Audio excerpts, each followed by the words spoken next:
ఇక బీఆర్ఎస్ లో జీవన్ రెడ్డి చేరికకు ముహూర్తం ఫిక్స్ అయింది. ఈ నెల 20న గులాబీ పార్టీలో చేరనున్నారు జీవన్ రెడ్డి. జగిత్యాలలో భారీ బహిరంగ సభ ఏర్పాటు చేసి కేసీఆర్ సమక్షంలో గులాబీ కండువా కప్పుకోనున్నారు. కేసీఆర్ తో భేటీ తర్వాత మీడియాతో మాట్లాడిన జీవన్ రెడ్డి కాంగ్రెస్ అధిష్టానం తెలంగాణపై పట్టు కోల్పోయిందని అన్నారు. ఒకప్పుడు పీసీసీ చెప్పినట్లు సీఎం నడుచుకునేవారన్న జీవన్ రెడ్డి ఇప్పుడు సీఎం చెబితే పీసీసీ పనిచేస్తోందన్నారు.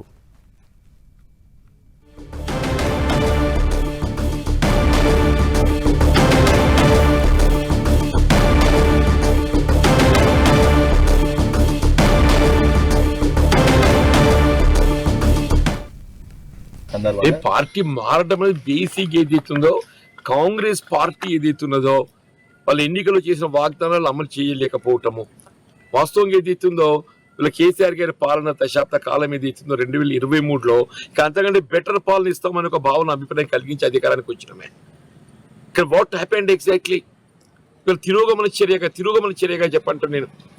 ముఖ్యంగా రైతాంగం వారికి కావాల్సినటువంటి ఒక పెట్టుబడి సౌకర్యాలు కేసీఆర్ రైతు బంధు కార్యక్రమాన్ని ప్రవేశపెడితే 2 పంటలు ఎగ్గొట్టిందని చెప్పంటూ నేను. ఇప్పుడు 3వ పంట రబీకి సంబంధించి కూడా ఏదైతుందో ఇంతవరకు పూర్తి స్థాయిలో చెల్లింపు లేదని చెప్పంటూ నేను. వాళ్ళు ఏదైనా కానీ బెటర్ ఆలోచించి ముందుకు పోతామని చెప్పంటున్నా. ఇవాళ ఏమైపోయింది, 2.5 సంవత్సరాల కాలంలో కాంగ్రెస్ ప్రభుత్వం ఎన్నికలు చేసిన వాగ్దానాలను నెరవేర్చలేకపోవటమే కాదు, ఎన్నికలు చేసిన వాగ్దానాలు నెరవేర్చలేకపోవటమే కాకుండా తిరోగమన చర్యగా ప్రయాణం చేస్తుంటే ఏ పార్టీ ఎవరైనా కానీ అటువంటి పార్టీకి కొనసాగే ప్రయత్నం చేస్తారా? వీళ్ళ కార్యకర్తలు గుర్తింపు లేకుండా ఇంకేం చేయాలి?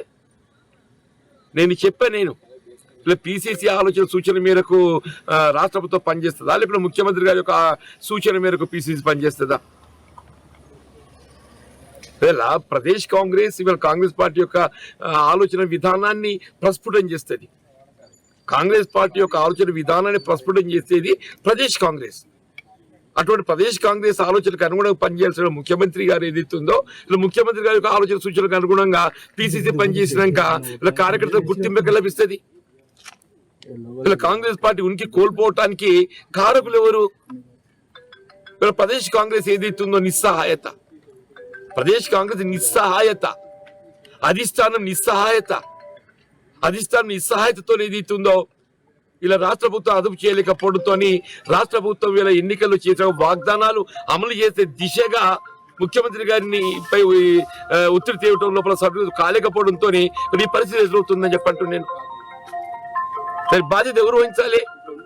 పీసీసీ మహేష్ కుమార్ గౌడ్ గారు వహించాలి, కాంగ్రెస్ పార్టీ అధిష్టానం వహించాలి. రాష్ట్ర పురోభివృద్ధి, రాష్ట్ర హితం గురించి బీఆర్ఎస్ పార్టీ పోషించబోయే పాత్ర మరి అందులో నాకు కూడా వారితో కలిసి ప్రయాణం చేసేటువంటి అవకాశం కల్పించే విధంగా మరి వారు ఏదైతే నిర్ణయం తీసుకోవటం, వారు ఇందులో భాగంగానే చికిత్సలు కూడా ఏదైతుందో ఒక బహిరంగ సమావేశాలు ఏర్పాటు చేయాలని చెప్పని కూడా భావించడం జరుగుతుంది. ఆ సమావేశం ఏర్పాటుకు సంబంధించి కూడా ఏదైతున్నదో చర్చించడం జరిగింది. ముఖ్యంగా బ్రాడ్గా డిస్కస్ చేయడం జరిగింది తప్ప స్పెసిఫిక్ అంశాలు అనేవి ఏం లేవు. ఎవ్రీథింగ్ ఈజ్ కేసీఆర్ గారు జీవితాల్లో రావాలని చెప్పిన అందరూ కూడా వారి ప్రత్యేకంగా విజ్ఞప్తి చేయడం జరిగింది. ఉత్తర తెలంగాణ ప్రాంతానికి కూడేలుగా ఉన్నటువంటి జగిత్యాల్లో వాళ్ళ బీఆర్ఎస్ పార్టీకి సంబంధించి ఒక సమావేశం ఏర్పాటు చేస్తే బాగుంటుంది. దానికి ముఖ్య అతిథిగా పెద్దలు బీఆర్ఎస్ అధ్యక్షులైనటువంటి కేసీఆర్ గారు పాల్గొనే విధంగా వారు సమయం కేటాయింపు చేయాలని చెప్పి విజ్ఞప్తి చేయటం, వారు కూడా సానుకూలంగా స్పందించారు.